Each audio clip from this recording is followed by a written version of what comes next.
This is the Public Art Advisory Committee, Monday, May 23rd at 4:30 p.m. This meeting is compliant with the Ralph M. Brown Act as amended by California Assembly Bill number 361, effective September 16, 2021, providing for a public health emergency exception to the standard teleconference rules required by the Brown Act. The purpose of this is to provide a safe environment for the public, staff, and the committee while allowing for public participation. The public may address the committee using exclusively remote public comment options. The committee may take action on any items listed in the agenda. Meeting participants are encouraged to submit public comment in writing in advance of the meeting or have their comments be addressed during the meeting. They may email aibera@brisbaneca.org or text 415-407-2675. All right. All right, we'll start the meeting with roll call. Councilmember Cunningham. I'm here. Councilmember Davis. Here. Chair Davis. Here. Vice Chair Salmon. Here. Park and Recreation Commissioner Greenlee. Here. Park and Rec Commissioner Sewell. Here. Committee Member Grossman. Here. Great. All right, we'll move on to approval of the agenda. So moved. Have a second. I do have a question about the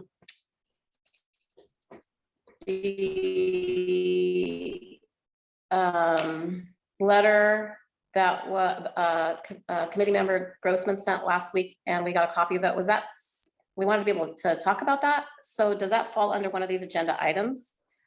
If we believe that it falls under item B, it's about, the RFP process for public art commissions and to try not to make any mistakes or, Okay. just be aware kind of.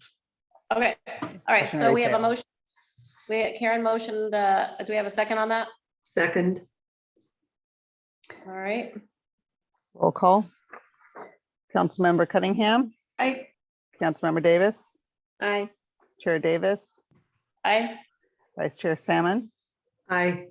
Park and Rec Commissioner Greenlee. Aye. Park and Rec Commissioner Sewell. Aye. Committee Member Grossman. Aye. All right, we'll move on to approval of the minutes of April Actually, 26th. I apologize. I'm going to have Park and Rec Commissioner Sewell abstain because he wasn't present. Oh, no, I'm sorry. I'm already thinking approval of minutes. I apologize. Go ahead. Okay, so approval of minutes of meeting April 26, 2022 from Public Art Advisory Committee. I move that we accept the meeting minutes. I second. Okay, Roll call vote. Councilmember Cunningham. Aye. Councilmember Davis.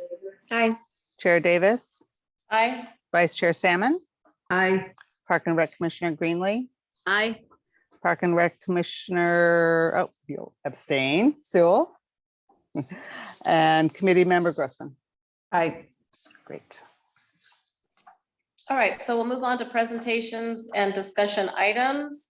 Item B is further discuss the RFP process and elements to include an RFP for an art consultant to assist the city with the process to select and install art elements for the community park between Old County Road and San Francisco Avenue across from the Village Shopping Center.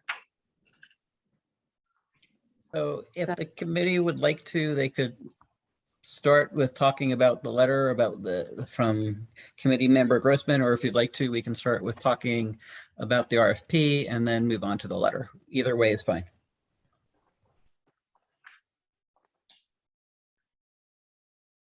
Annette, what would you prefer? Let's start with, why don't we start with the letter?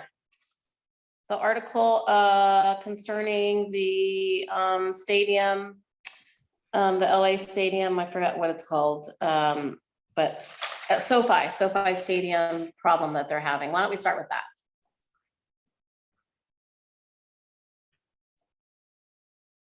So does anybody like to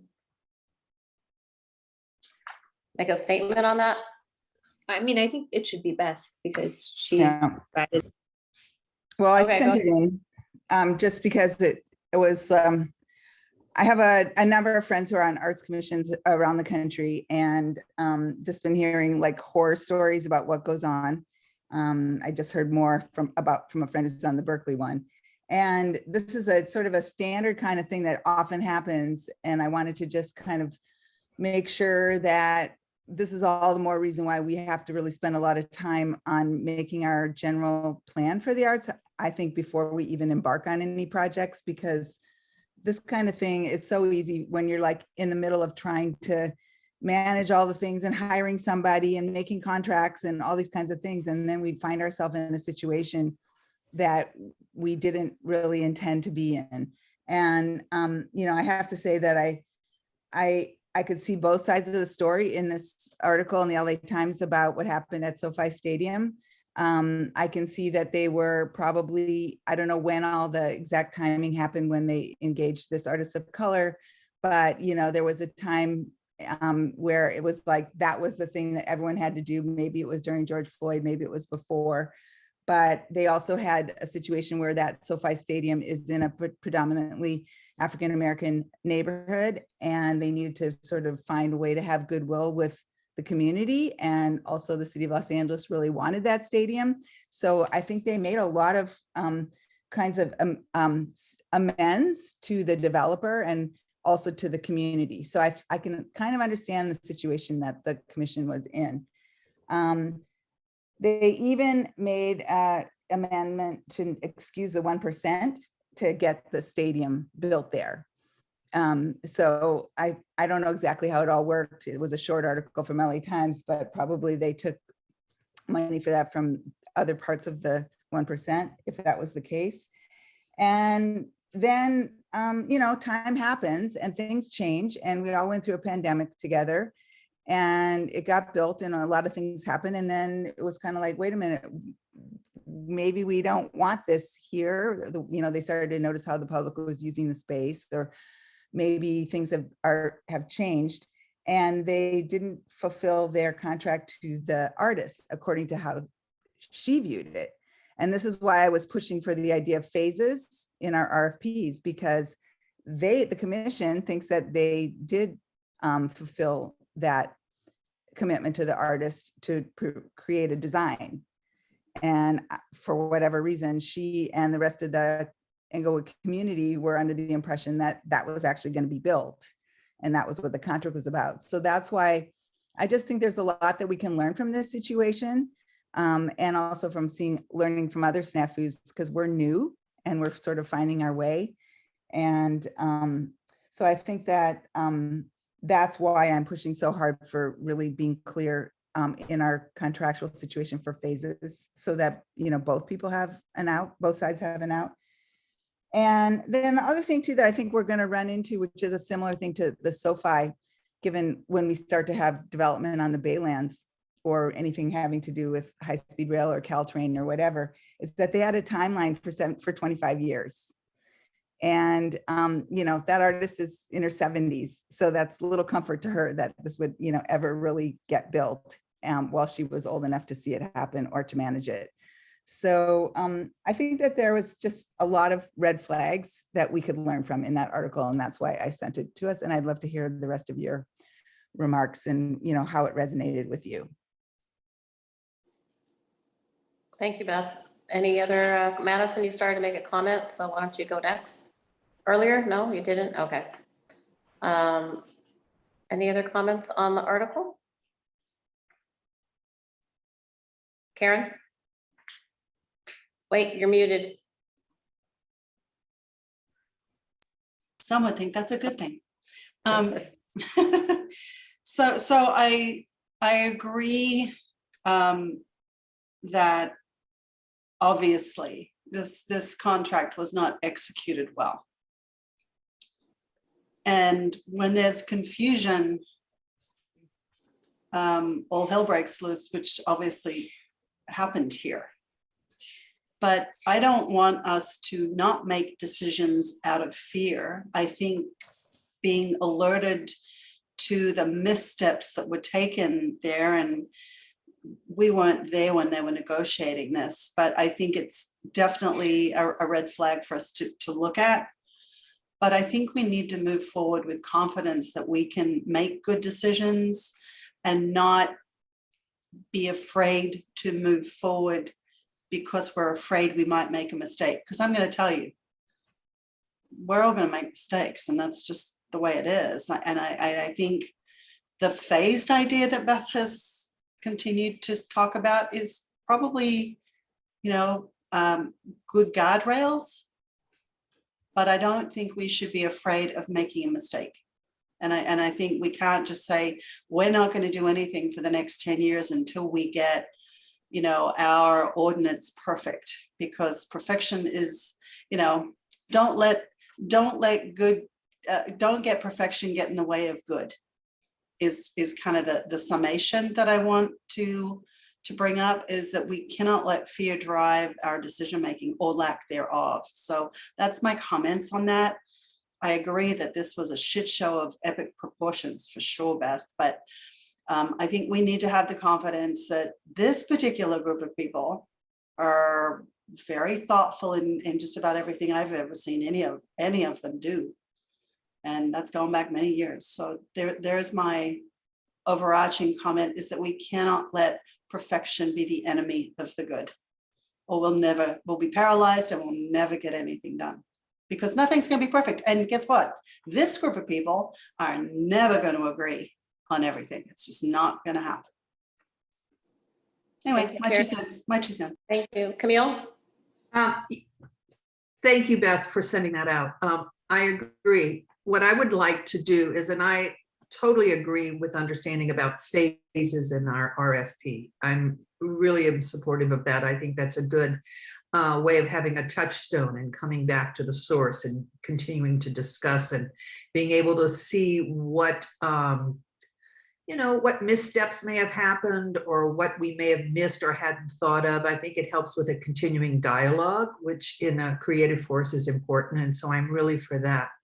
What I'd like to do, and I'd let Lisa talk first, is in light of the letter to look at the RFP that we have so that we can begin to look at that and get clear on where we want to move forward.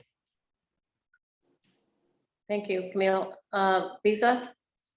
Yeah, I just think that when I've worked on creative projects, and this is just me, it does help to just check in. And I don't think that I think, is it 3 check-ins? I don't think 3 check-ins along a phase is 3 phases of a check-in or a presentation of how a project is going is a bad idea. I just don't think that'll slow it down too much. If everything's going, according to plans and not going off the rails, like, this obviously did, then it shouldn't be that big of a delay. I think it's just a check-in, and I'm all for that. I think for the artist's sake, to make sure that they're giving the city what they want, or not necessarily giving the city what they want, but that they're fulfilling what the city wants in their contract, and when the city is getting what they want in the contract. It's just a back and forth. And I don't think that phase in is a bad idea, because we are new at it. And I think it would help to have little check-ins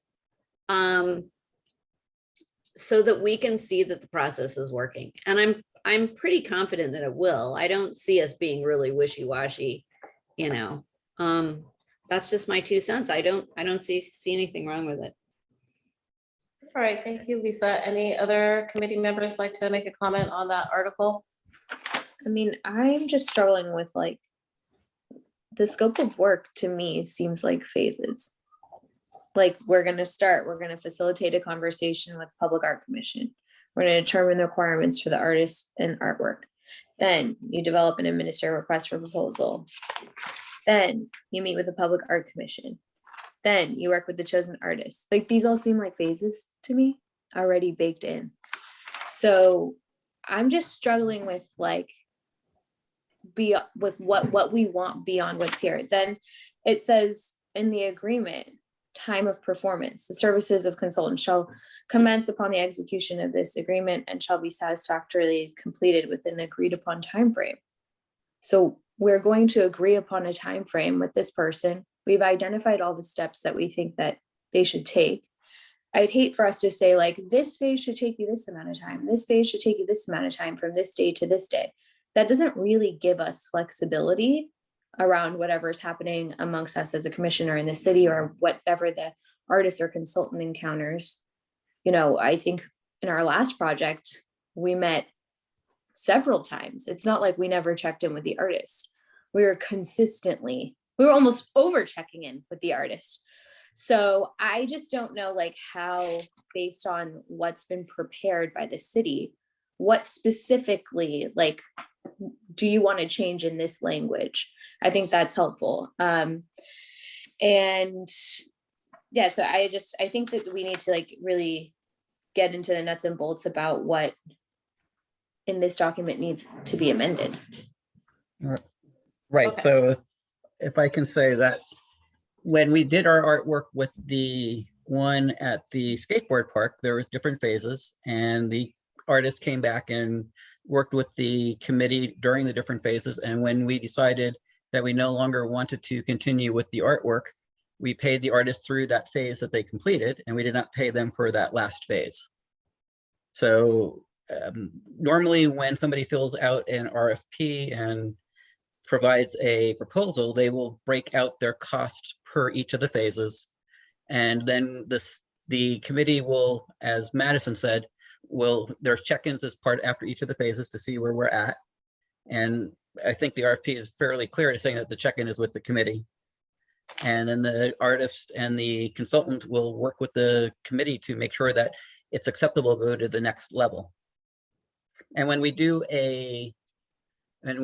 something with the artist, we would have an RFP that would be similar to this, that would break down and this is what the consultants would help us with, is break down their workload into different phases that we would want to have different check-ins in.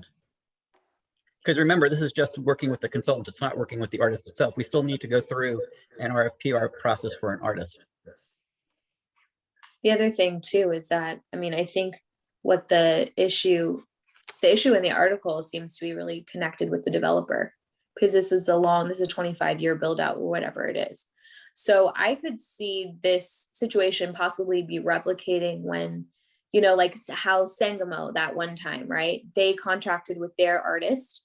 They're in charge of that time frame. You know, we were just there to say, glad to see you're putting your art up and like a little bit of comments, but we weren't in control of that process. And eventually that dissolved because they couldn't on the books have $200,000 going to art with their investors. It was easier for them to just donate that money to our art fund. So, I mean, I don't necessarily see like this situation be replicating with when it's under our control. I could see it when it's under the control of a company who has, you know, triggered the public arts ordinance and they're deciding they want to contract with an artist directly. And then, you know, so maybe we want to come up with guidelines for how they are to do that. But I just don't necessarily see how this would get replicated with something with us. I don't think that we would contract with an artist unless we were ready to move forward with the project. And I don't think that the city council would let us do that either if they knew that it was going to be 20 years before a project was ready to be created or built. So yeah, I would just be looking for like what specific amendments to the language we already have needs to occur in order to avoid this possible situation. But I think what we have is sufficient. All right, thank you. I wanted to, I see your hand up, Camille, so I just wanted to make a comment. Oh, no, it's not Camille's turn, was it? I mean, I'm sorry, Karen, Karen, Camille, you know. Anyways. We look alike. They both kind of sound similar. Anyways, I just wanted to make a comment on the letter that Beth had sent, and I do appreciate, I want to thank you for that. It's very, it was very disturbing to see this whole article and so much effort that was gone in and then involving the community in this whole thing, and then it not coming to fruition. And it seems like there are safety measures maybe that had maybe in place that were kind of foregone. And like, in order to move the project forward, some of these things seem like they were they were relaxed. And so so I just want to be sure that we do have, and maybe like this RFP for the consultant is not that, but I certainly appreciate that, you know, whenever we can find information like this, I think it's all really great education to help us as a new committee in putting the language together so that we are not in the same kind of situation. And so I don't know if there's anything from this, if there's any input that any of you have, or staff, or Beth, that we feel like we need to add into the RFP for the consultant. But you know, I like this information just to help us educate ourselves and learn from other cities on pitfalls that they have encountered. So Karen, go ahead. Thanks, Danette. Stuart, there's a question for you. Could you please, for the edification of the entire committee, explain the Sangamo process that went down? And, you know, absent a public art subcommittee back then, would we have been involved as a subcommittee had that been around for Sangamo, or are they? We had one. No, we had a committee, and I think the same thing would have happened. So what Okay. happened with Sagamore is Yeah. that their project triggered the public art ordinance, and their staff was very excited about trying to put up a piece of art that reflected their company on their site. They hired a very well-known artist in the Bay Area. He came in, he made a presentation about what he was thinking of. And the committee, I think, made 1 or 2 suggestions to him to make it fit better with our aesthetics down at the 0 Point. He went back and he was working on the project. I got a call from Sagamore saying that they were going through another round of investing, and that their investors were not happy about putting money in for a $200,000 piece of art, which was what their public art commitment was, that they would rather pay $200,000 to the city for their in lieu of fee, which I think from a committee perspective, we were sitting there going, that makes little sense from a business perspective, because you have a piece of art, it goes on the books of the company, whereas $200,000 into the city is just a cash out the door. But what I heard from their CFO, and she was very apologetic. I mean, she called me and she was like, oh my God, I cannot believe this is happening. I'm so sorry. What the CFO said was that the investors did not see art, and I know the committee will take exception to this, they did not see art as a part of their company. And therefore they would just rather pay dollars out the door because that was required by the city, as opposed to having an art piece that was reflective of their company as a signature piece outside of their building. So I don't think it would have made any difference who was on the committee, what was happening. It was just a outside funding source said that we were not willing to give you money to pay for art, even if it costs the same exact amount of money as we have to give you in cash. And so Hopefully those that explains it. right. Yeah, thank you. And it kind of racked my brain back to that situation. So it kind of shows us what can go wrong even when we think we're on the right track, right? Is that, you know, this was out of our control.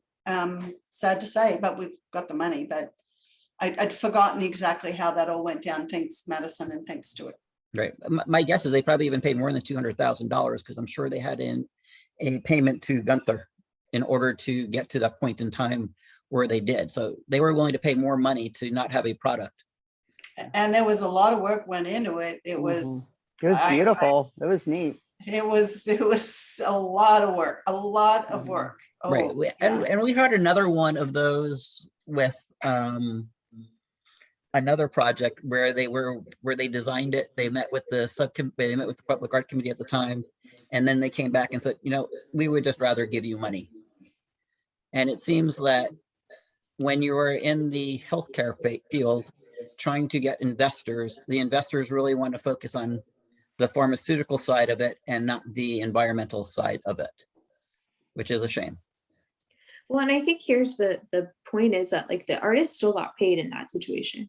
Yep. Every situation we've had, the artist has still gotten paid because it's been in phases. They've outlined, conceptual, then like to actually get drawings, renderings, all that stuff. There's a certain price in every phase. They've gotten paid.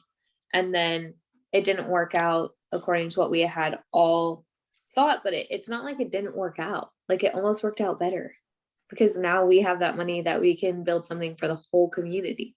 So anyhow. Camille?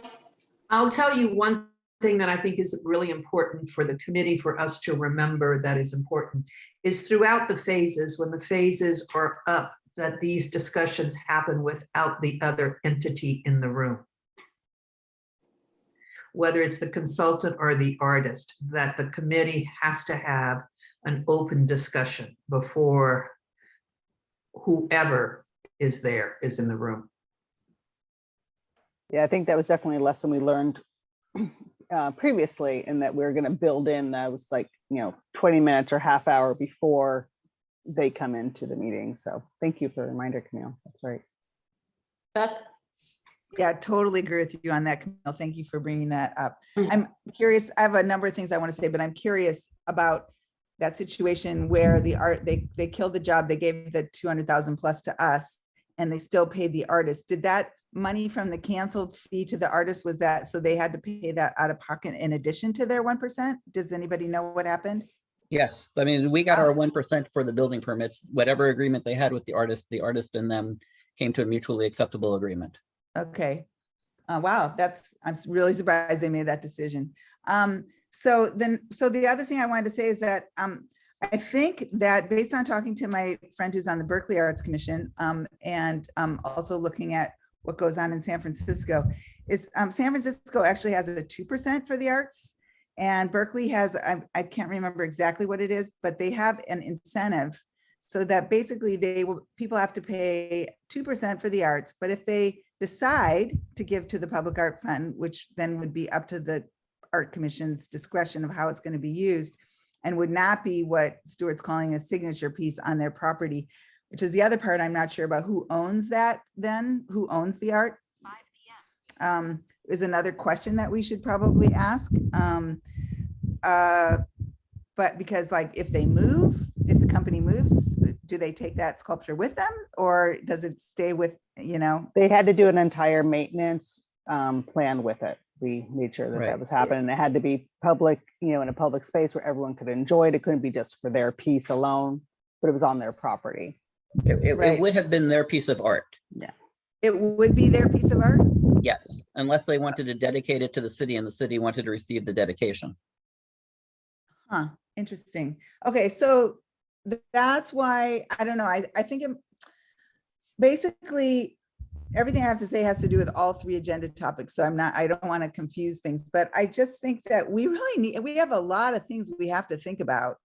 And before we launch into setting out an RFP with the consultant, and I really feel like the RFP should go to a company like Forecast Public Art, or somebody who can actually walk us through the process of getting that master plan worked out and all these kinds of things thought about before we engage with an art consultant on a particular project. I understand everybody wanting to move forward and see something happen and all of that, but I just, looking at the RFP that is before us, and based on what I've been talking with my friends who are arts commissions, and also reading through the San Diego one today, where they mentioned all different kinds of things that happen and how much percentage is given and how they manage it and all that. In the San Diego one, which was crazy long to read, they really did go into a lot of detail about a lot of other cities. And I just think there's so much still that we need to learn and think about, and also, make a decision yes, we want that for our city, or no, we don't. And once we start in with dealing with the businesses and their sense of aesthetic, and they're wanting a signature piece, whatever that might be, potentially a logo or a embellished logo or something like that. I think that we just have to be really, I just feel like we have so much we need to still learn, and that the consultant that I would like to see an RFP for is somebody that's going to walk us through thinking about these larger issues. Thank you, Beth. Camille? Beth, I agree with everything you say, but I also feel that getting a consultant to begin, that we're gonna be constantly learning and being educated in this process. And information will come in. And I am for getting a consultant to begin to talk about a smaller project, because in that smaller project, I feel as a committee member, I will also learn, which will inform me for a larger piece. That I feel that's part of my research. Do you know what I mean? Working with someone on a smaller scale and a consultant, that will inform my information for a master plan. That's how I look at it. I look at it as a stepping stone. Thank you, Camille. Any other comments on, okay, well, we were talking about the article, but we can still continue talking about the item B, which is the RFP process, which we're kind of already talking about. So Oh, I have a comment. any other comments on working on the RFP for the consultant for the community park? I do. Madison, you have your hand up. Go ahead. Well, I think it's also important that, like, when we are thinking about the master plan, we also really consider what our ordinance says, because how we manage and how we have funds coming in, how much, what's triggered, the stuff about logos, all of that's already in the ordinance.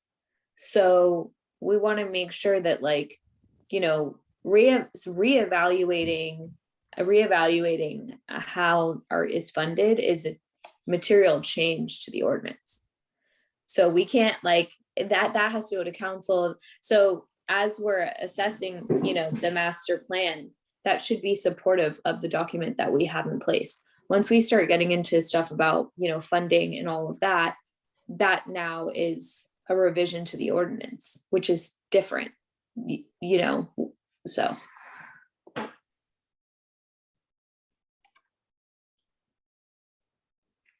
Okay, so the ordinance that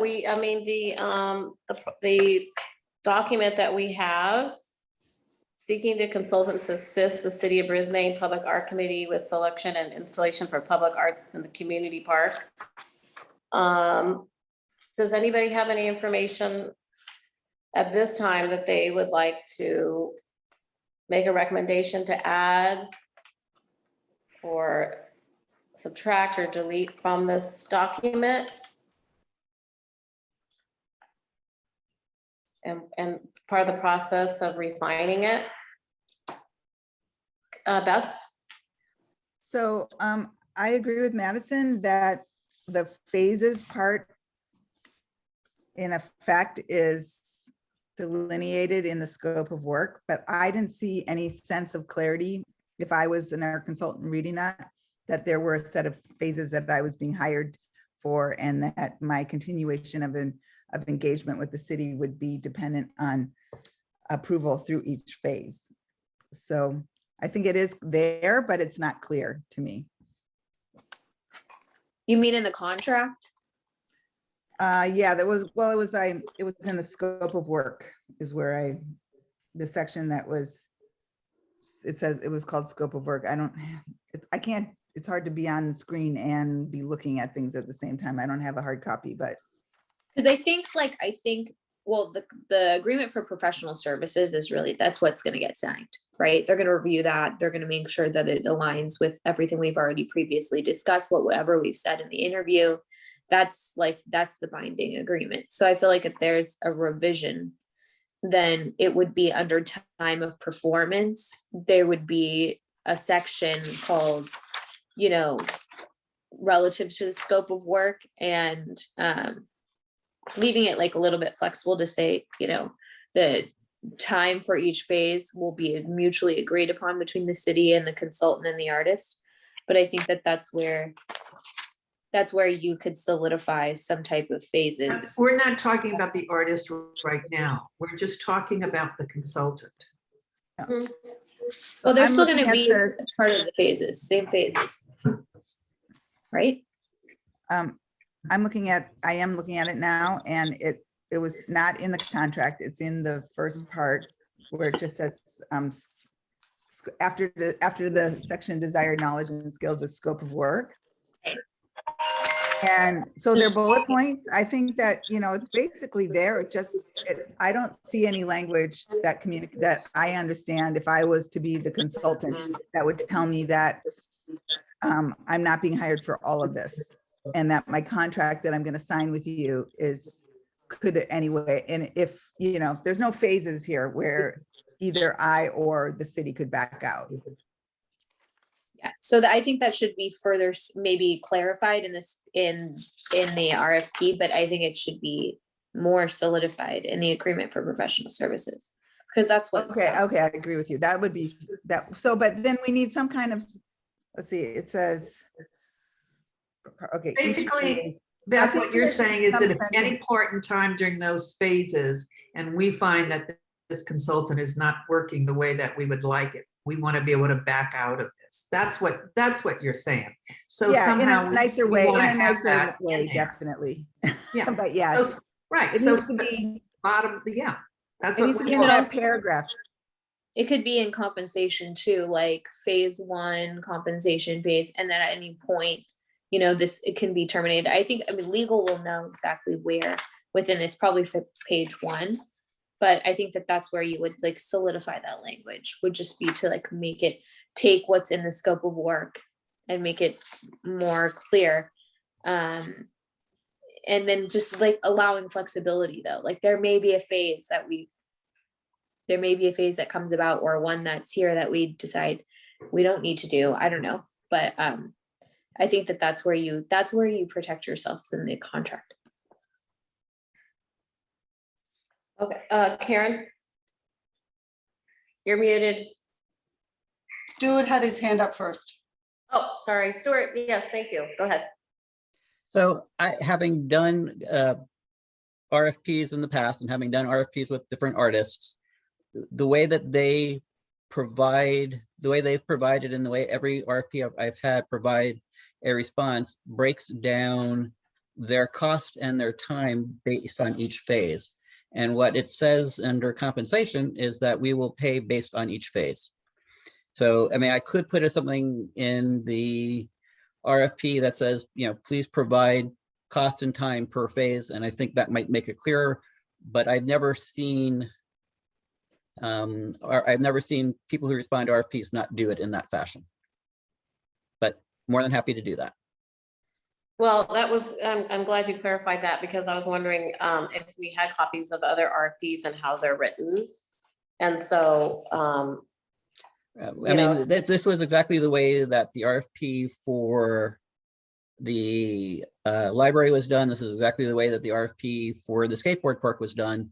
And what they did is they broke it down by their phases, and then they, with the RFP for the skateboard park, when we stopped it at the end of the design phase, we paid for the design, but we did not pay for the installation. okay, so did we change the language on item 4 compensation under the agreement? Is that what, do we need to add additional language in that? I mean, I think what I'm hearing is that if we put something in the RFP saying for a cost proposal, please show cost per phase, might do it for each phase. That sounds good. Yeah. And 4? Well, the compensation is our normal compensation, and that has always covered us in the past for every RFP and professional services contract that we've done, where we've stopped the work before getting the complete finished product without having to pay for the full cost of the product. So just make the amendment in the RFP to clarify we want a compensation amount for each phase. And then Right, and the time. language is already there to support that in the contract. Right. And that's what I was going to say. And it's part of California law that we have certain language that protects both parties in a contract.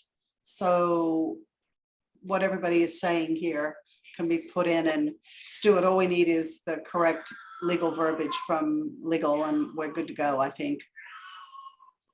Sorry, my cat is whining in the background. Okay, all right, any other hands? Beth, go ahead.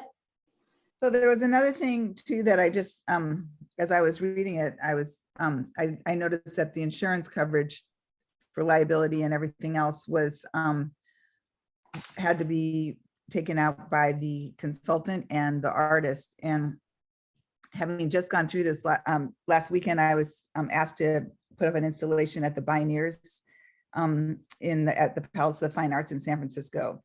And it was the same kind of situation. I literally spent a week researching insurance, like for an individual person, an individual artist to get the insurance. And it was going to cost me $4,000 for 4 days to insure myself for liability and the artwork at Palace of Fine Arts. And so I just, it's like, I have to say that with a $200,000 budget, which I think is a lot of money for whatever we're going to do down there in that space. But when you start to think about like, who is going to answer this RFP when they have to cover themselves with this kind of level of insurance, I'm just asking the question because it became prohibitive for me. And in the end, I decided to just do it and hold my breath and be uninsured and take those kinds of risks. And I know the city won't allow something like that to happen, but I slipped through the cracks on that. And I just think I just wanted to bring it up. Okay, thank you. Beth, Lisa? Yeah, I did read about this in the San Diego plan. It stuck out to me that it said in the plan that if the price of the insurance was prohibitive to the artist, I'm not sure what the resolution was, but it's in the San Diego plan. It addresses that. It says that insurance is sometimes prohibitive to the artist, and that should be addressed. So it's in the San Diego plan somewhere where it mentions that specifically. I think it lets the artists tag onto the city or something like that, but it's addressed. It's addressed in the San Diego thing. I remember reading that one. I just didn't retain it. Surprise. Anyways. Well, who determines what's prohibitive? You know what I mean? What's the benchmark on that? Okay, here it is. Here it is. In public works contracts, it is common to require the contractor to supply the municipality with a performance bond. This insurance guarantees that the work will be performed satisfactorily. However, it is recommended that performance bonds not be required for public art projects. They are prohibitively expensive. In general, bond issues have little experience in underwriting unique projects such as public art. Consequently, they tend to protect themselves, setting a very high fee. Ultimately, such bonds must be paid from the art budget and will result in less art being purchased with public art dollars. It should also be noted that public art programs around the country have experienced very few instances where the public artist has failed to deliver the artwork as agreed. But a performance bond is different from liability insurance or workers' compensation insurance. So I think that's probably what you were talking about, because this seems different than what Okay. is there.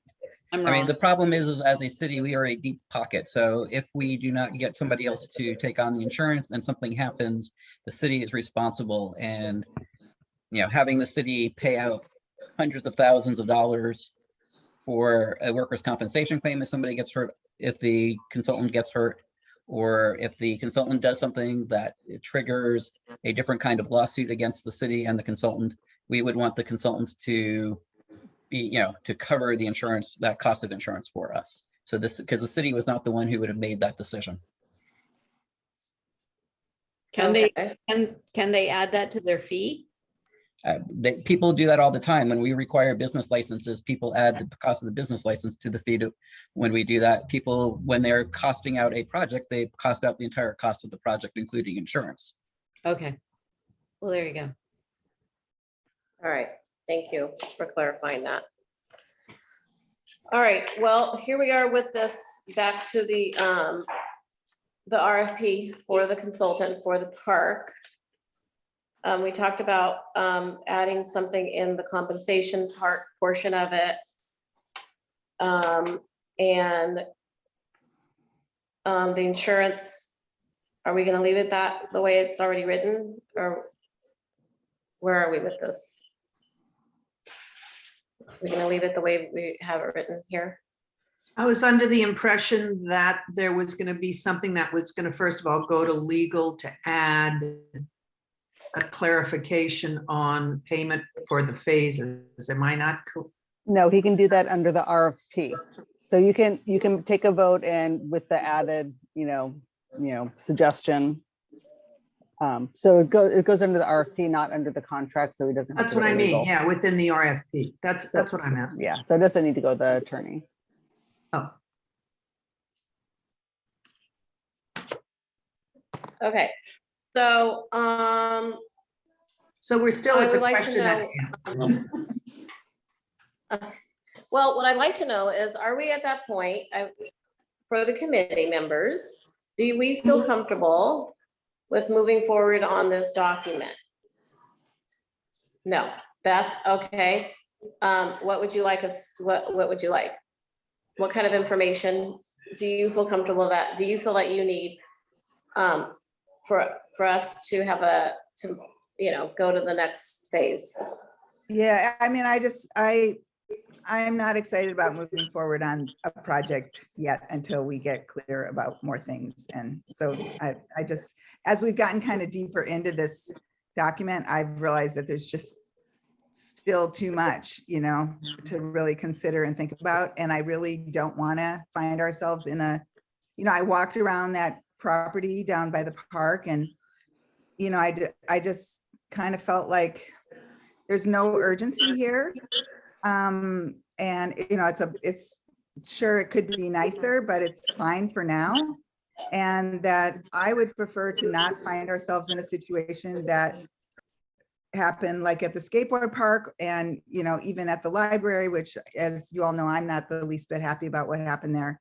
And so I would just prefer to take the time we need to really I think that Camille's right, that by going down this path with trying to come up with an RFP, I think the questions have become, some of the questions have become more visible, but I think there's still a lot more. So I'm not really ready. I'm not excited about going ahead on a project until we really spend more time thinking about the master plan.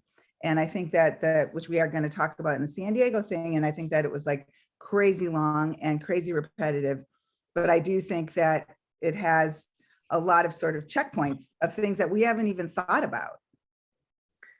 And so before we go into a project, I would like us to spend more time doing that. And I know this isn't popular, and I know I have one vote and you all are going to do what you're going to do, but I got to say that. My question is, if as a committee, is it the majority moves forward? Because I understand where Beth is coming from, but I still believe, I believe that we should move forward. Let me put it to you that way. And I don't know where we're at. And I think that the RFP and that process will inform us on how we address a master plan. It's majority. We should vote on this so we could stay here for the next 10 years. Well, I just had a question for you, Beth, and what kind of information, if we postpone it for another meeting, what kind of information do you feel needs to be provided in order to refine this document? That would if we did, and I'm just curious. I think what Beth is saying, Beth, I'm going to take your words just for clarity, and please correct me if I'm wrong. I think Beth is saying she's not interested in having an RFP for a public art piece until we've done a master plan, or at least much later. Am I correct, Beth? Yeah, I just think it's going to be, we're going to get busy. It's going to be a distraction. It's going to, once things get moving. And I just think that there's nothing urgent about starting this project down there, and people can still use the space. people do use the space. I think it's actually kind of beautiful. And that in the meantime, I think we should take this time, because when the building starts happening on the Baylands, it's going to move fast. And then we're going to have to be really like have all of this master plan stuff thought out and in place. And then we're going to be playing the big ball game. And I want us to be ready for it and not get distracted by a small project in the park. I think we can do both. I mean, truthfully, like it's going to take us probably 2 years to approve a specific plan, and they have to remediate. That's not going to be that fast. I think, let's say it took us 4 years or 5 years. I don't think it's going to take us that long to do this document. We're going to be beating them. We're going to be beating them on having anything developed.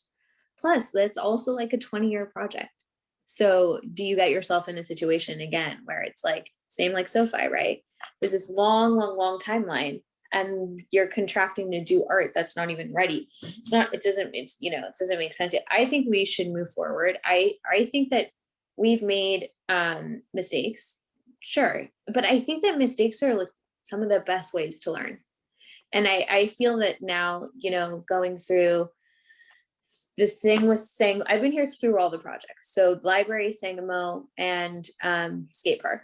And I think that in like almost every meeting we reference something, a lesson that we learned in one of those projects. And I think that that's going to be critical information for us to have as we're moving forward with the master plan, because we're going to be able to use our own frame of reference. And some of the people on this committee haven't moved through a project at all. So I think that that's really valuable information to help evaluate whether a master plan is truly, that we're working on together, is truly going to meet our needs. Being able to have that frame of reference in a real life situation, I think will guide us in making sound decisions, because we will have moved through this process with all of us at once. And we have that experience to draw upon. I think that it's important.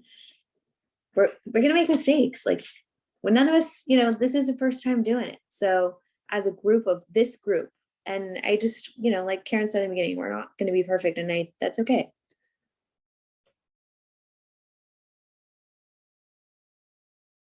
Let's take a vote, because it's not going to be popular. It doesn't matter. But you know what? Everybody in this room has Lisa made, had her hand up. everybody. I had my hand up real quick. Oh, I'm sorry. I didn't say that, Lisa. I'm sorry. Okay, Well, yeah. I just have one comment. And that is that I see both sides and I agree with both sides. I think that moving forward with this project is a good learning experience, and I'm for that. But what I think we're missing in this project, and doing it in this order, is that we're missing what I think is critical, which is public input, which I know people can come to these meetings, but all the workshops that Salinas did to find out what the priorities were in the community have not been done yet. And I just think that if we, even just did that, we would have a better idea of maybe what our community wanted us to do, rather than kind of pushing something through that we think is a good idea. Like And a different location, you mean? Have them choose a No, different location? just if we're putting together a public art document, our public master plan, and the community says, the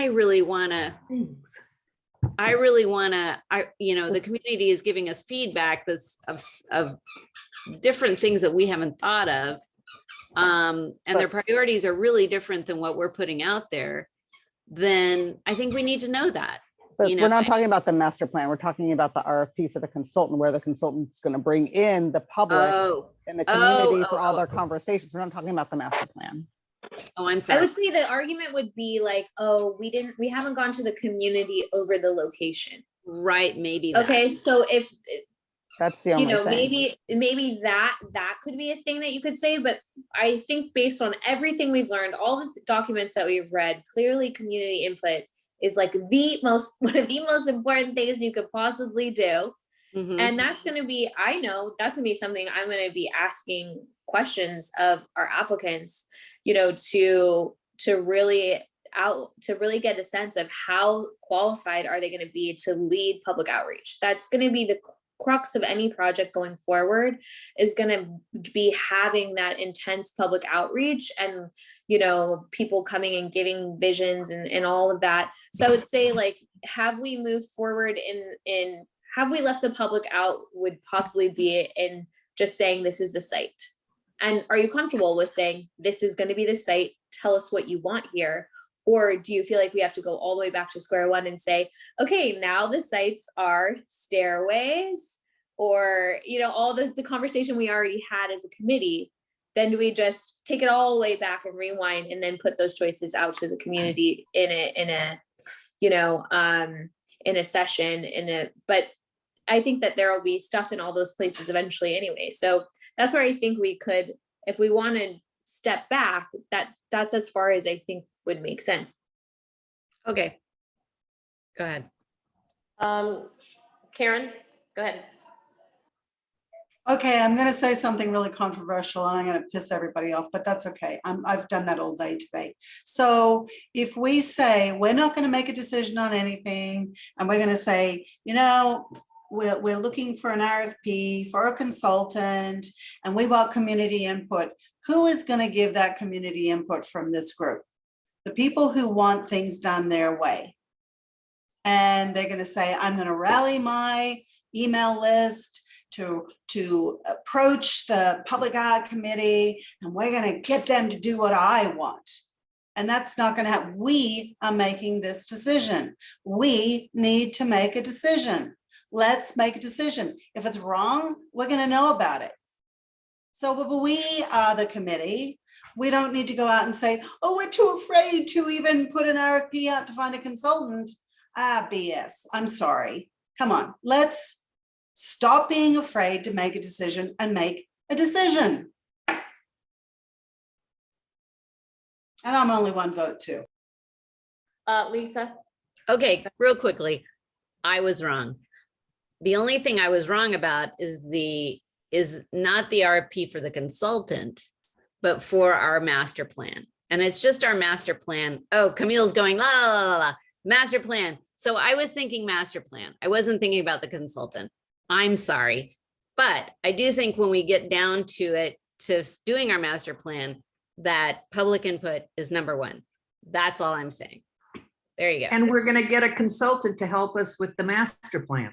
Okay, great. I'm not real familiar with this process, so that makes me feel happy. Just wanted to put that out there. All right, thank you for clarification on that, Lisa. Any other comments on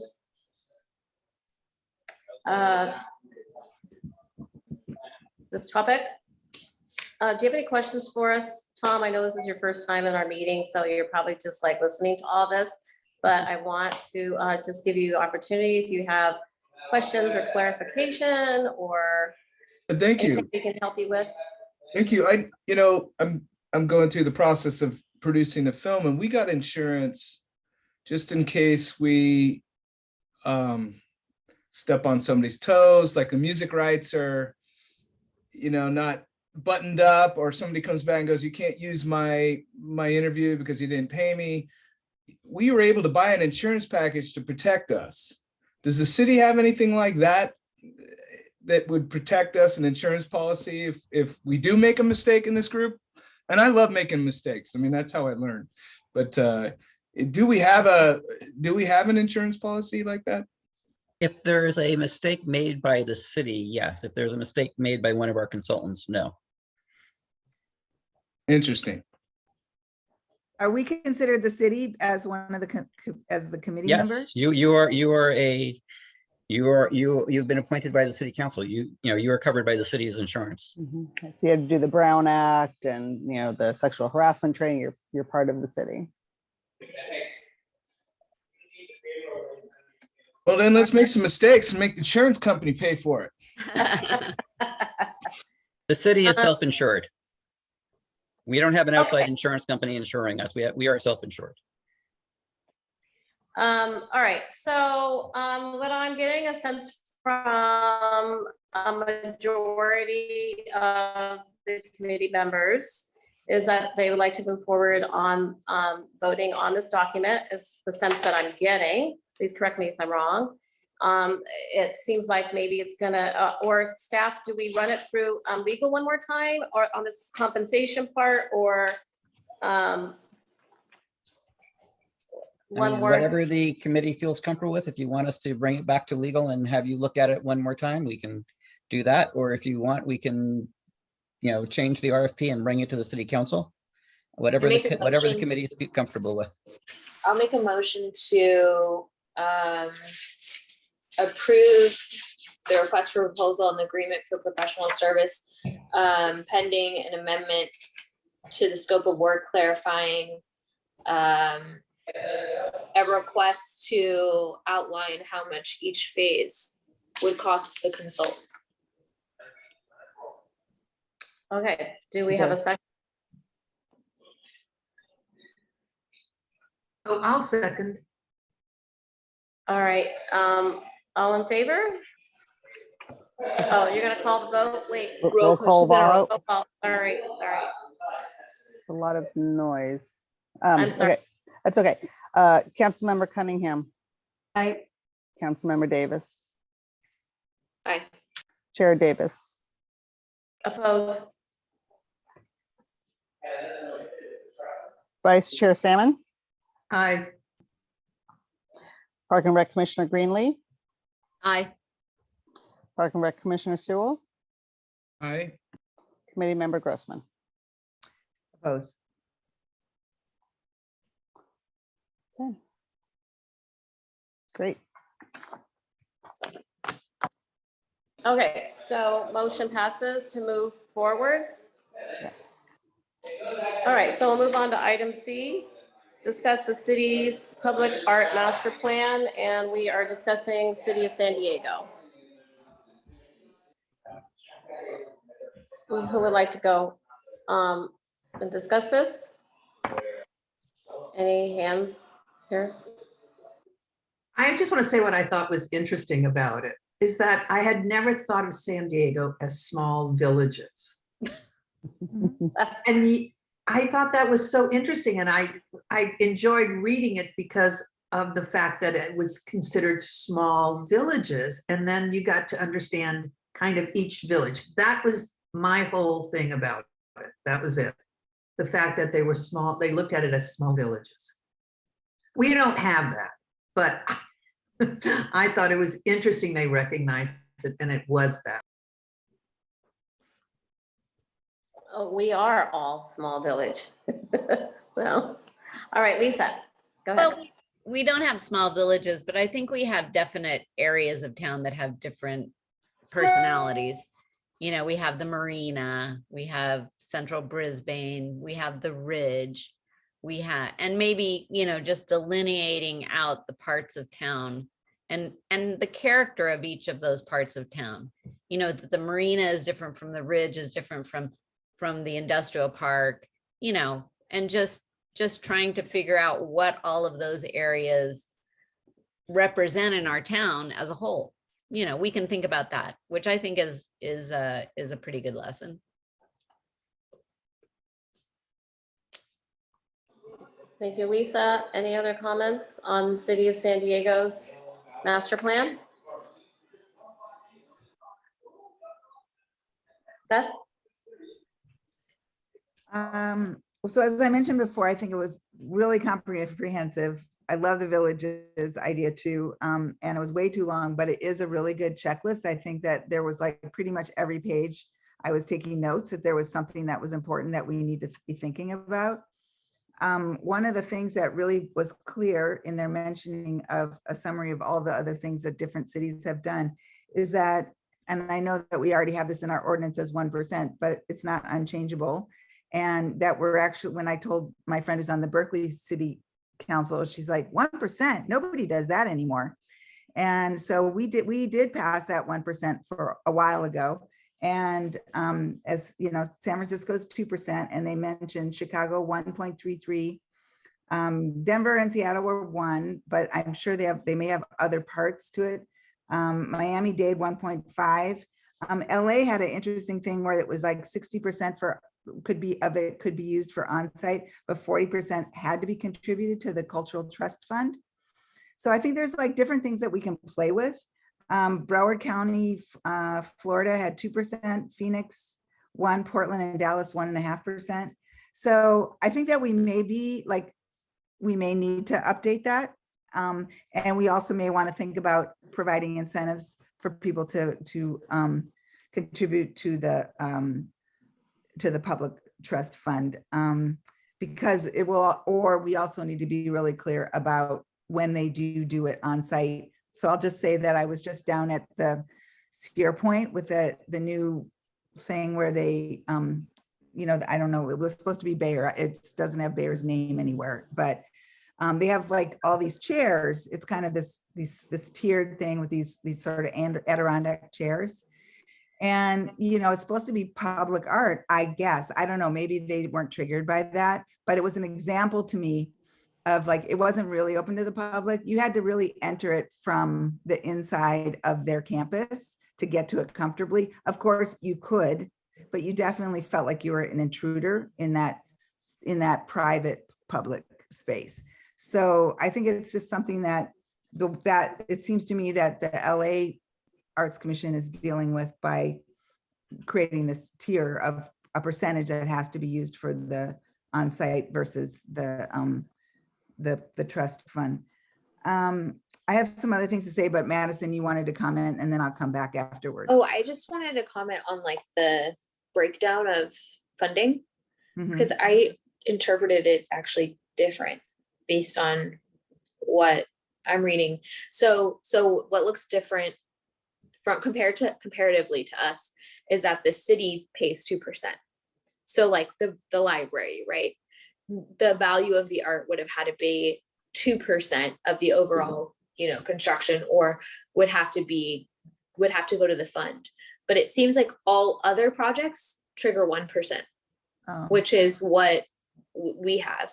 And even less because you can just give 0.5% if you don't want to do, like if you were Sangamo, right? They could just give 0.5.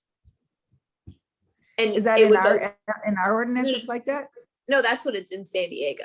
Oh, So it okay. actually, I don't, and maybe you were getting confused with like a different city that they mentioned, but there's actually isn't as robust of a funding mechanism as ours is.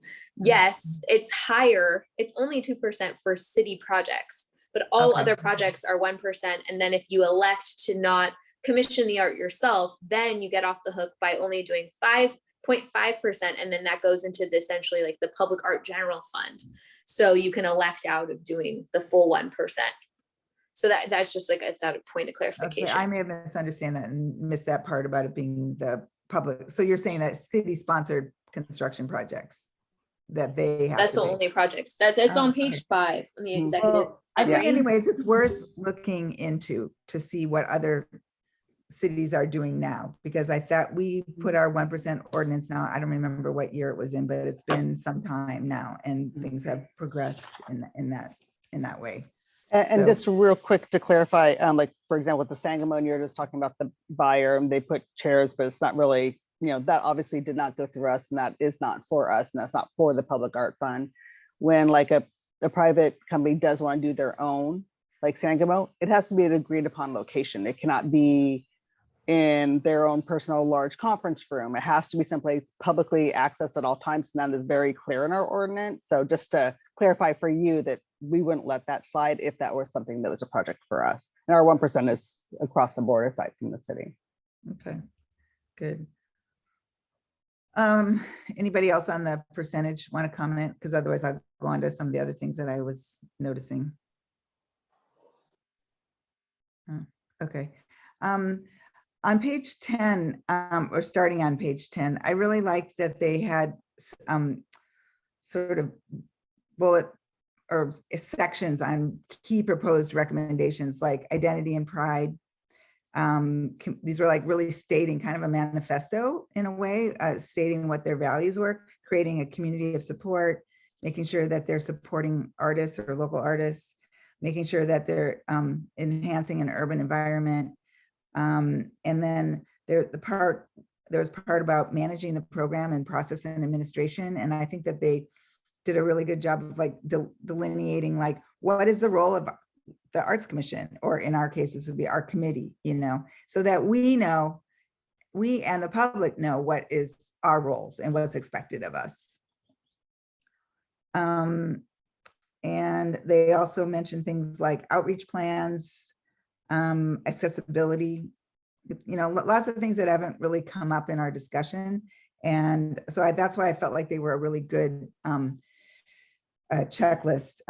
Education and outreach and education around the public art, of course, supporting artists again. And then the other part that came up that I thought was really interesting that we would want to delineate in our master plan is the expectation of how city staff was to support this, because it's a big job. And so it really needs to be delineated who is going to be the go-to person, and that needs to be expressed in their job, in their job description. And so that everybody knows who it is, and that it's worked into their workload, because once we get going with this, it's a lot to expect of city staff. Let's see. Oh, another thing that they had was, I like that they had all these sections of general recommendations. So they were talking about recommendations by the neighborhoods or the villages. And they had a section on making sure that there was ethnic representation in everything that they did.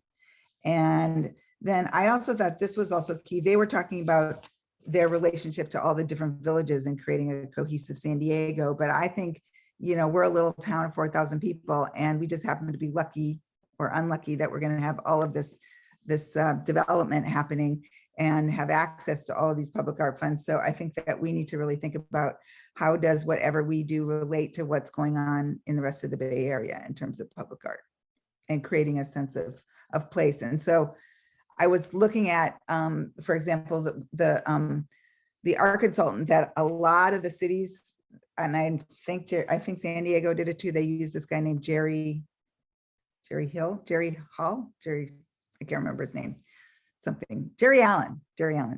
And I looked him up online, and I was just like, holy shit, he's done every city, you know? And then you get this situation like, am I in South Street Seaport or am I in Inner Harbor, Baltimore? Because it was the same architect that did it. So I think that, you know, we want to find a consultant and a way to work with people that we get to really like have a sense of our own identity and doing it differently, so people know that they've arrived in a place that's different from everywhere else in the Bay Area, but that also it fits, that it's Northern California, that it's the Bay Area.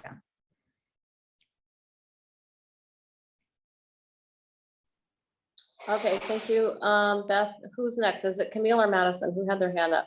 I just have a quick question. Oh, go ahead. I couldn't figure out who did this. I looked, maybe I should have printed it out, but I never saw who was the organization, or who was the person, who was the business, who helped write this. I never could find that.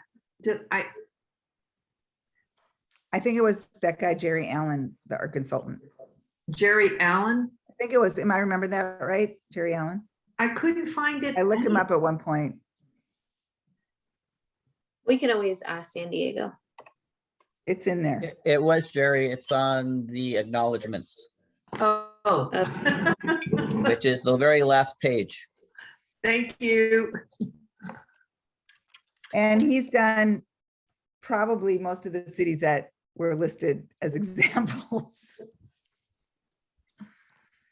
But there was another consultancy or master people that we were interested in as well that we liked. Who?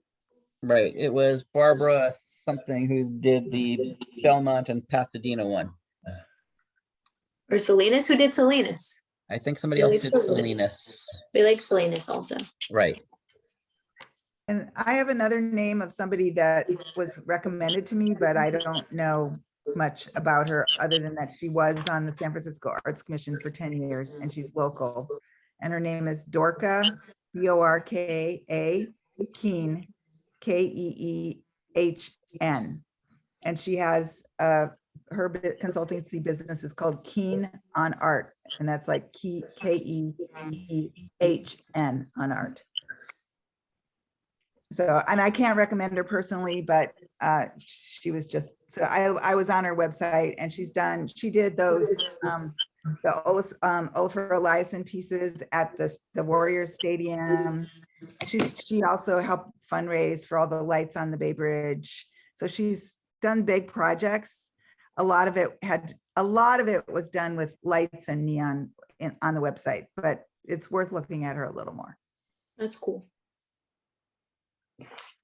All right, thank you, Beth. Do you have any other comments on this? San Diego? Okay, Madison, go ahead. So I think like after looking at so many of these documents, there's a lot of themes, there's a lot of sections they all have, right? So community outreach, vision, goals, all that stuff. But so now I try to look for the things that are different.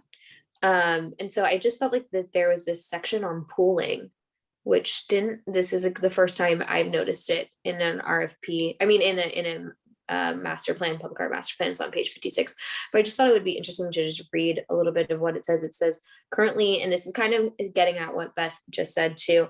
Currently, the vast majority of public art projects are extremely small, many under 10,000. This causes a great administrative burden, as a $5,000 project and a $500,000 project essentially require the same amount of staff and administrative resources.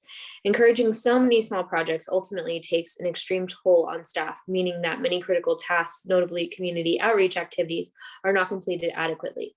Bigger projects provide more flexibility. Temporary projects create community response, press attention, and dialogue without threatening the community with permanence.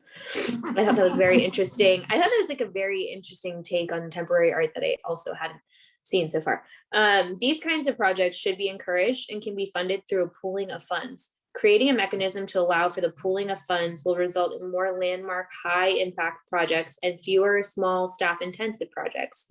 Identifying those funds that may be pooled for public art program will also allow for the placement of public artworks in communities in which fewer capital improvement projects are built. By pooling, and I don't know that this stuff that necessarily applies to us, but I just thought it was really interesting. By pooling funds for the program, all neighborhoods in San Diego should be able to enjoy artworks in their own community despite a lack of construction. Many public art programs have adopted a policy of pooling public art funds within city council districts.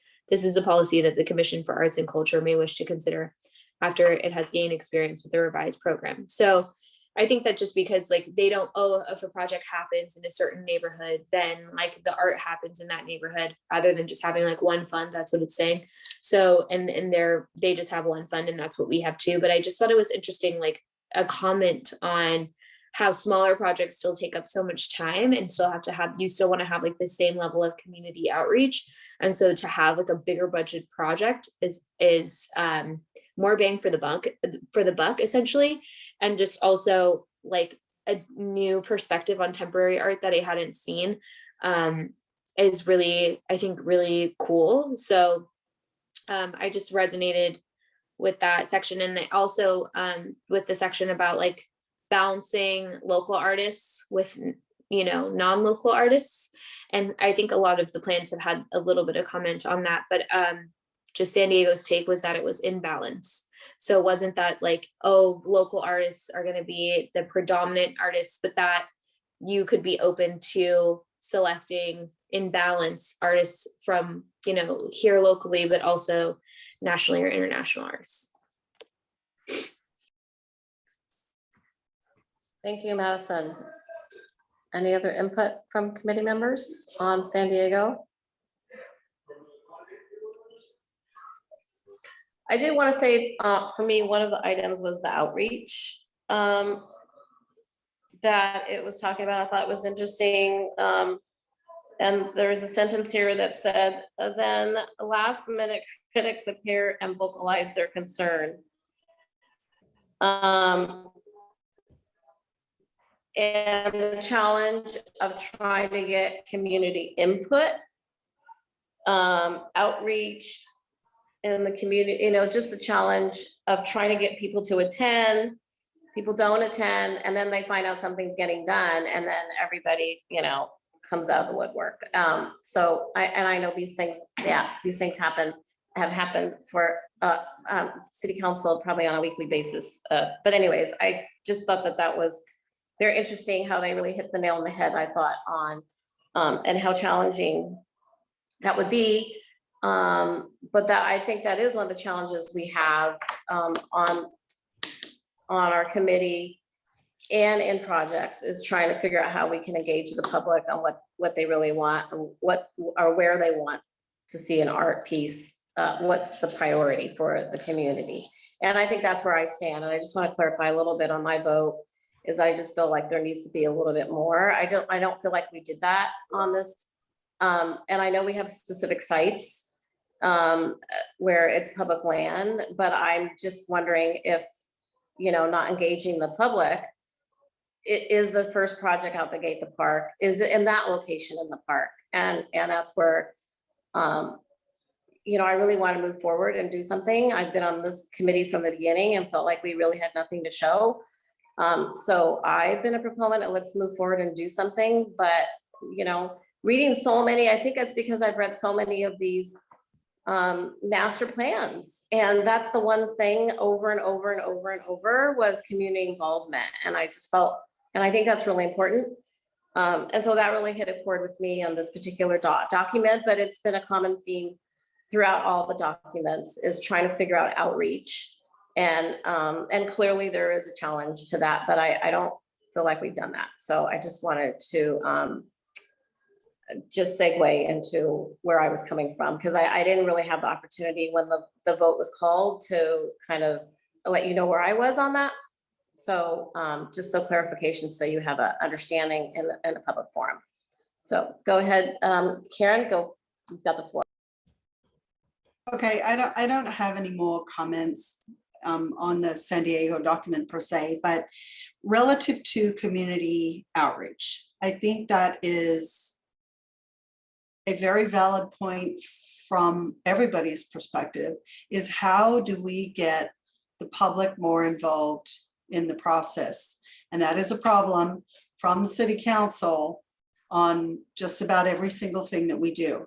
Now, you could say each person in this group has their own email list, and they could rally their particular people to a cause that they believe in. But I don't like that idea per se, because there are certain people that have email lists that are very receptive to being reached out to by the owner of that list. And we already know in just about everything that we do on the city council that there is a very small vocal majority on almost any topic you can come up with. So I'm looking for an answer that is not just who's on Camille's list or Beth's list or Madison's list or my list or Jeanette's list or Tom's list, but as a general outreach. I think the city does an excellent job through Caroline and through the blast and through all the other mechanisms and the notice boards and all of that. But if there are other suggestions to get people involved that don't involve personal outreach to one's personal list for one's personal objectives, I would like to hear that. I don't know was it Camille or Lisa who's had? Do Camille first. Camille, okay, go ahead, Camille, and then Lisa. I get in a political stance, and with a lot of what, the city council has to go through day to day through a governance of a city is probably, out there. But I also want to put out, I think when you start to get input, and if you have the right consultant and the right understanding of how workshops go in an artistic and creative way, you find much more people apt to be a part of that, because it's a very different involvement and it's a very different process. So that does not scare me. And I don't think it has. Yes, we would all send to our friends. I'm sure everybody would, to make sure that everybody knows that this is happening. But when you come from an artist place, to get ideas and move forward in a creative fashion. You're not doing it from the same place that you are from a governance place. Does that make, I don't know if that makes sense.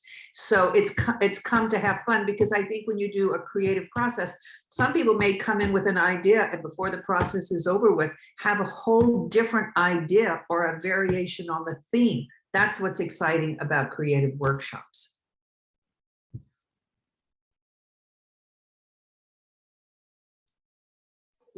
Go ahead, Yeah. Lisa.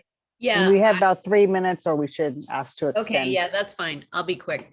Yeah, so I think that is what our consultant should help us do. That's what I understood when I was talking about community involvement. I thought, yeah, and then the consultant thing came up and it was like, okay, that should work. I just want to go back to Salinas. I thought they did a great job in a small town where they had bus tours, and it was kind of this, it seemed like a party, it was like, get people together, make it fun, and just pick their brains, just average people, just pick their brains. It doesn't need to be political. It's more of a creative meshing of ideas. And hopefully people won't get in their political camps about it. Do you know what I mean? That's what I want to avoid. And I think that's what Karen is talking about avoiding. But if we can make it more of and say, this is not about your personal concerns, but let's get ideas and have a creative process, then that's what I think our community will respond to in a positive way. That's what I hope our consultant can help us do. And maybe hopefully the consultant can help us throw a little party back there and get a bunch of people out there and There you like go. talk about that space, make it exciting and engaging, That's what I hope the consultant will do, is have a couple of those things, and the city can help support that, Yeah, get that word out, Yeah, I'll be there. All right, so moving forward, I just want to make 2 comments. I know that the developers of the UPC site had a big community outreach. I think it was a Mission Blue pre-COVID. That really got people to really work on feedback. It was a great outreach. And I think something was done similar around Old County Road that was closed off. I don't know, it was during Day in the Top Park, but there were all kinds of like little things you put on, and that was a great outreach. I don't know if it had to do with Parkside Place, but It did. anyways. It did. It was Okay. And And so I think that because it was in such a public place, it got people just maybe who wouldn't normally think to get involved, or people who have no clue what's going on in our town. I think that was a really great opportunity to just get people to come in and participate and get feedback. So I want to move forward on this item. Based on San Diego, is this also a consultant that we want? I mean, there were some points that we talked about. Are we interested in reaching out to this, the consultant that put this together as well for our master plan? What's the consensus of the committee? I have a question. Yeah. My understanding is that we're going to do an RFP. We're going to send it out to the masses, so to speak. And then we're going to contact individually the ones that we have read. I just want to reiterate that we're interested in. Am I correct about that? I think we're trying to find who we want for our master plan. Right, but we're going to send it out to more than who we decide, one person or 2 people. We're going to send it out, but we're going to Legally, reach we out have to to. particular people. yeah. Legally, we have Okay. to. Yeah. Okay. So I guess what I'm saying, Danette, is that yes, this may be someone we want to reach out to individually, but there are others. Yeah, because we talked about, I think, Salinas and Pasadena, or Pasadena and Belmont. So staff, help me with how to move forward here on this item. So I think what the committee had said is that they would like to meet with people from Salinas, Belmont, and Pasadena. I've sent out emails to them. I don't remember, I know I've gotten at least 1 or 2 responses back. I think it's from like Belmont and Salinas. I don't think I've received a response back from Pasadena. But I had said that, you would want to meet with them sometime over the summer to early fall to talk to them about how their process went and how it's going. And from there, We would then move forward with looking to develop an RFP for a master plan. And as Camille said, we probably would reach out to the specific master plan people that have been mentioned all along, plus putting it up on different websites so that way it's got a broader reach. Okay, so as clarification for San Diego is Jerry Allen and Associates. Is this also another company we want to reach out to? What's the pleasure? Are of you the committee? saying this for us to have them come and visit with us on Zoom and ask questions? Wait, I think that's different though. That's different. I think we're That's the talking city. about people from Pasadena, people people on the Salinas Art Commission. Oh, okay. And then separately, there's the master plan RFP where we will invite certain firms to apply. So those are two different things. Okay, so my question is then on San Diego, do we want to talk to the San Diego? We staff? want to invite them to apply, Right, but but, talk to them. well, we were talking to Belmont, we're talking to. No, we're talking to the city. We're talking Right. to this, we're not talking to the consultant. Right, that's my question. I just changed it. Should we reach out to staff from San Diego? City of San Diego? That's my question because we're talking about this item. Is this something we want to visit on item C? Yeah, I think that's a great idea. I think we Okay. can get information because there was a lot in there that we all enjoyed that kind of tweaked our thought process and gave us questions. I think that's absolutely correct. I don't know. I mean, I don't know if the committee thinks 4 is too many though. Well, who knows Or how we- many will actually reply? I mean, we might only get 1 or 2 of the 4, so. Yeah, Pasadena hasn't responded, so. Okay, so does this require a vote, staff, or are we just gonna leave that to you to invite a staff member from City of San Diego?